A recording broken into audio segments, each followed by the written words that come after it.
This story is The Hare and the Hedgehog. It's a tale from Grimm's, and it's a very old tale told in the 1500s, an old Saxon, which is from a region called Saxony in Germany. And the old Saxon, I understand, is brought back every year in a contest for school children to recite poetry. I think that sounds pretty nifty. And here goes. The Hare and the Hedgehog. It was a beautiful day like today. The sun was shining, the fields were blooming, buckwheat and other flowers, and the bees were abuzz. And in the house of the hedgehogs, while Mrs. Hedgehog was getting the children ready, she was washing and drying them, and Mr. Hedgehog thought he'd go out and take an early morning stroll. And as he went out, he thought he might visit his cabbage patch. Yes, I have to see how my cabbages are growing. Well, really, they weren't his cabbages. They belonged to the farmer next door. But since he ate them, he considered them his cabbages. And as he sauntered forth, he saw none other than Mr. Hare, a very elegant and uppity creature. Mr. Hedgehog, what are you doing out for a walk so early in the morning? Well, I'm just stretching my legs a little bit and inspecting my cabbages. Those legs? Oh, what? Can't you do anything better with those legs?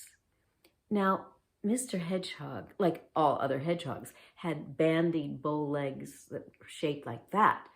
And he could take a jest about most anything, but not about his legs. He was very sensitive. Oh, these legs can do many things. I will challenge you to a race, and you will see. Oh, my fine fellow, you mean to race me, moi, with my long, tapered legs? Well, let's have a go at it. Well, I have not had my breakfast, and I'm very hungry, and I will race much better after breakfast. I'll meet you here on the field, 1/2 hour. Oh, yes. Shall we have a wager? How about a louis d'or, which is a very expensive rare coin, and you bring a bottle of brandy, the finest? Well, of course. What other kind of brandy would I bring? Well, Mr. Hare hopped away and left Mr. Hedgehog to go inside. Oh, Mrs. Hedgehog, you must help me. Here, put on my old jacket, and we're going to go down to the field, for I have challenged Mr. Hare to a race. You have challenged Mr. Hare to a race with his long, elegant legs? Don't say anything more about legs. I won't have it. Now, you just put on my jacket and then meet me down in the field, or we'll walk together, and I'll give you directions. You couldn't possibly understand if I explained anyway. Well, in my opinion, this was a very early form of mansplaining, which amounted to no splaining at all. She couldn't possibly understand. Well, Mrs. Hedgehog just wanted to get on with her day, and so she went.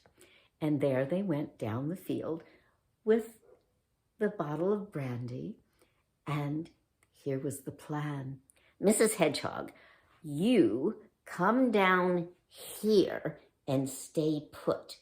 When Mr. Hare takes off from up here in the furrow, he will go so fast, and I'll pretend I'm racing, but I won't be racing, and he'll go right to your side.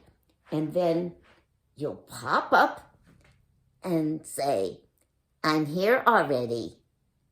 He will be befuddled and he will challenge to race again and again. We will wear him out. So this is how it went. Oh, Mr. Hare came out so dressed up in a three-piece suit, and he had the golden Louis door, and he saw the bottle of brandy. Very nice. We will have an elegant and judicious race. And so he got in position at this end of the furrow, and Mr. Hedgehog got right beside him. On your mark, get set, go. And the hare dashed off, and Mr. Hedgehog appeared to run, but then stopped, and he slunk down at his end of the furrow. Meanwhile, at this end of the furrow, when the hare arrived, I've won! Oh, yes, I've won! Mrs. Hedgehog popped up. I'm here already. What? What is that? You can't be. I have never lost a race. Oh, I must challenge you to a rematch immediately. Immediately. Okay. On your mark, get set, go. And he ran down so fast. And then at the other end of the furrow, Mr. Hedgehog popped up. I'm here already. Oh, this cannot be. Oh, no, no, no. I challenge you to many rematches. Oh, yes, we will comply. We will race you as many times as you want. Well, they raced back and forth, or rather, Mr. Hare raced back and forth 73 times.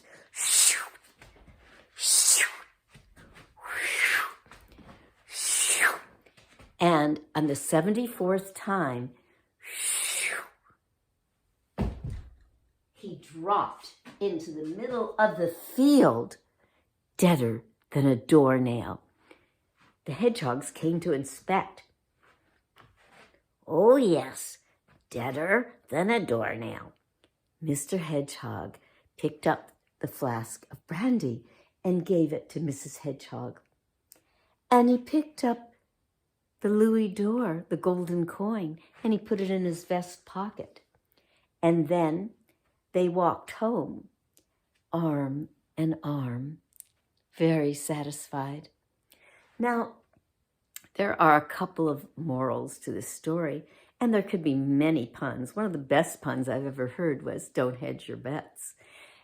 Now, the morals that appear, one, and the important one, is to be kind and not to make fun of any creature that you might perceive as lesser than yourself. And the second moral might be to marry someone of your own physicality and station in case that you have a situation such as this one, you can tag team. And for tomorrow and beyond, if you take the moral, if we all take the moral of to be kind to all creatures, even if you perceive them to be lesser than yourself, we'll have a great world. Thank you.